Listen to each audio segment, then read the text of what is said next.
Next, stability. A lot of us put some stock in stability. We like to know that we can go home to our house at the end of the day and it'll be there. And maybe our spouse and our children and our friends and we want some stability. We want to know the job is there and we can count on the income and the work and the life. Stable. A lot of people like stable.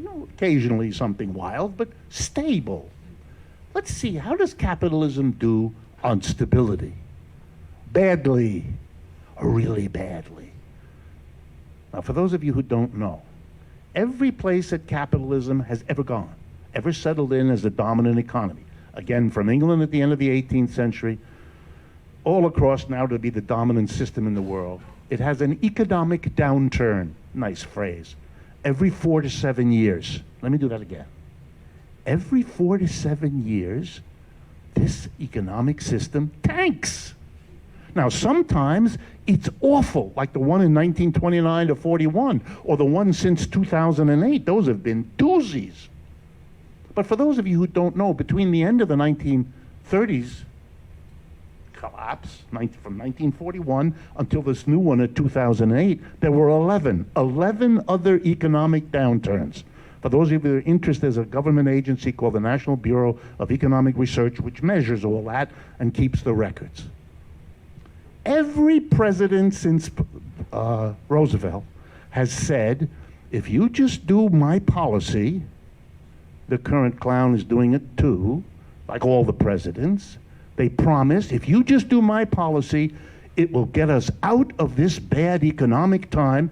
Why is each one saying it? Because each one is president at one of those, because we have them every 4 to 7 years.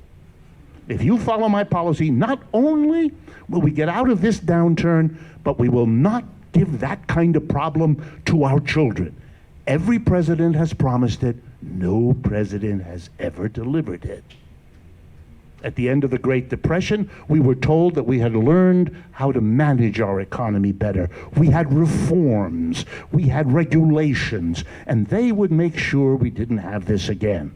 Well, in 2008, you could see how deeply they understood their situation. Wishful thinking didn't work out. The largest bank in the United States today is the J.P. Morgan Chase Bank in New York City. Last week they issued their regular reports. I'm one of those kind of people who reads that stuff. And they predicted the next downturn will be early in the year 2020. That's less than a year and a half from now.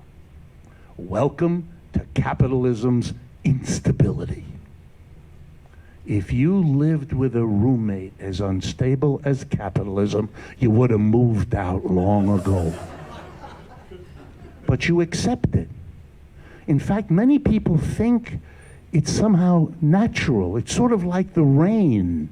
You know, how many of us stand there screaming at the sky saying, you know, it's horrible, don't rain on us. We don't do that. We accept it. That's the way it is. And that's what people do with this unstable system.